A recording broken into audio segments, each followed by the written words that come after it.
Fuzi con sugo di pollo. Lots of memories. I want to make it your family memory go-to. These are the porcini mushroom, dried porcini mushrooms. If you're going to run an Italian kitchen like Lidia, you got to have these in the cupboard.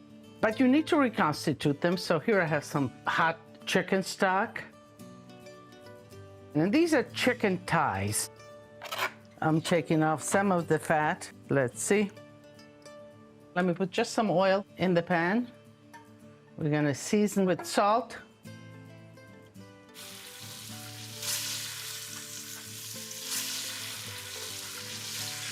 Okay. Wash my hands.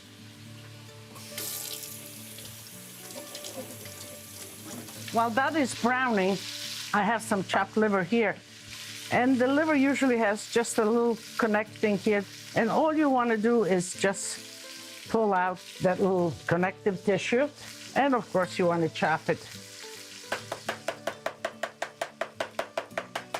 just like that. So I have here the porcini mushrooms.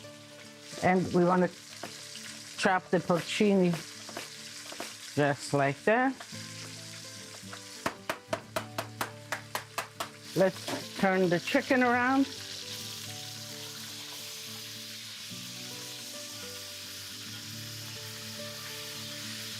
And you don't want the chicken to cook now. You just want it to caramelize the outside. Okay, this looks like it's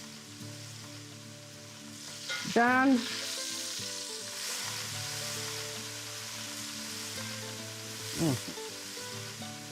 Olive oil. And we'll begin with the onions. This is going to perk away, it's going to braise slowly. You want it to have continuous, even heat. That's it. Let's put in bay leaves. I love my bay leaves, you know that. Always count how many you put in so you know how many you're going to pull out. 4 is enough. Rosemary, I'm going to put in a whole sprig like that. I'm going to put in the chicken liver.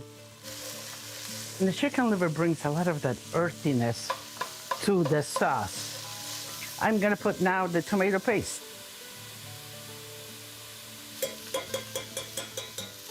That's enough. Now I'm going to add some nice wine. Regular drinking wine, something that's left over. And if you're the kind of person that has nothing left over, then open a bottle of wine, but a decent wine. So you can see the sauce is beginning to build. Let me put in the porcini mushrooms. So here is the water that is left from soaking those porcini, dry porcini, and we want to use it. I think you can see here that there's a little sediment, and I'm going to leave just that there. We don't want that. Now here I have clove powder. Clove is a potent spice. It really delivers a lot of flavor and aroma, and it's a great antioxidant.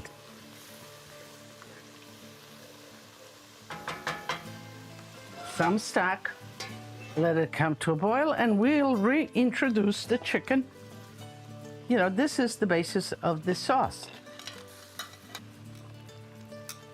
Nestle it in. Let me put some more of the stock. Check it out. Let it perk away. Cover it 20 minutes to half an hour, and then we'll add the mushrooms, the fresh mushrooms. When I have time, I love checking in and to see what you all are writing in. And so here I have Amy. My mother's Italian, but never made her own pasta, but I wanted to try. You gave me the confidence I needed. I used your recipes, and it was delicious. I impressed my family and myself. Brava, brava, Amy. Okay, so let's see the pictures. Oh, that looks good. This looks like somebody that knows how to make a pasta. There's another picture. Brava, Amy. Keep on cooking, keep on making, and keep on perfecting yourself, you know? Practice makes perfect, like in everything you do. Let's see what the chicken is doing here. It's perking away. Wonderful aroma. So let's put some mushrooms in there. What do I have here? I have oysters, king trumpet, I have shiitake, I have champignons. You know, usually The shiitakes have a tough stem, so I usually take that off. I have a little paper towel, clean it up like that. If you buy them in the stores now, they're cultivated. The regular champignons.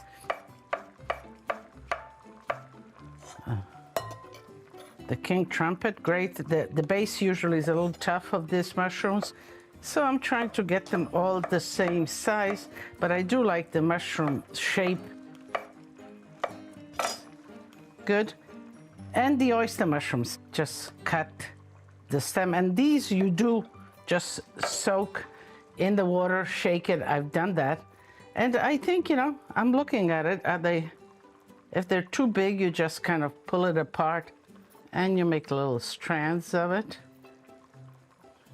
And we'll put this right in. You say, well, Lidia, this is a lot of mushrooms, but you know, mushrooms really reduce and they're delicious, especially with pasta. Give it a good mix, bring it back to simmering. Let's cover it and another 25 minutes and it will be ready. Let's see if there's another email. Diane, I came across this picture of my grandmother, no doubt stirring a pot of sauce and meatballs, and a picture of the wooden spoon she used, and that I now use when I make my tomato sauce and meatballs. Oh, how sweet. That spoon looks like it's been through a few pots of sauce. It brings your grandma's energy to you. Brava, use it and respect it. Oh, I love the picture of your grandma. She was tough in the kitchen. She looked good. I bet she did a good job. I hope you picked a lot of other things from her, not just the spoon. So keep on cooking. The sauce is ready. So I am shredding the pieces, in which I'll put back into the sauce. This is a sauce you could save. Once you have shredded it, you don't have to use it all at once. It keeps very well in the refrigerator for a few days and in the freezer for a few weeks. Absolutely. That looks good. I have to pull out the bay leaves.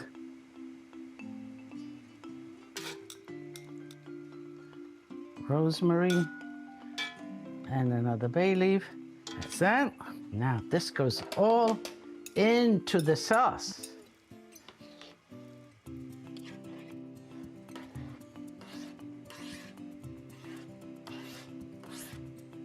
Let me just make sure this gets all into the sauce. I am going to add the pasta now. The Fuzi, they are fresh pasta, so they cook very quickly. These are large, but Grandma really insisted on them being small and tight. But you do want that hole in the pasta where the sauce goes in and dresses the pasta. You know, I always put my pasta in the sauce and saute it. This is a lot of sauce, and I'm gonna just swap. Put the pan here. Okay, that looks good. Enough. Let me add some pasta water. You know, I tell you that pasta water is so useful. And this is perking away, and we are ready. Let me get some plates where I'm going to serve it. Okay, I have my cheese, I have my parsley, I have some added cheese at the table. So here it is. You can see how it's pliable. This is ready to go. And now let's dress the pasta. Take a little bit more of the sauce. And we are ready to serve now. Okay, so a little bit of cheese. Oh, the smells, the looks, brings back a lot of memories. What Grandma would do, she would put all this in a big bowl, terrine, nice warm bowl, and bring it to the table, and everybody helped themselves. Let me serve you, Joe. You're the guests at my house, so let me serve you.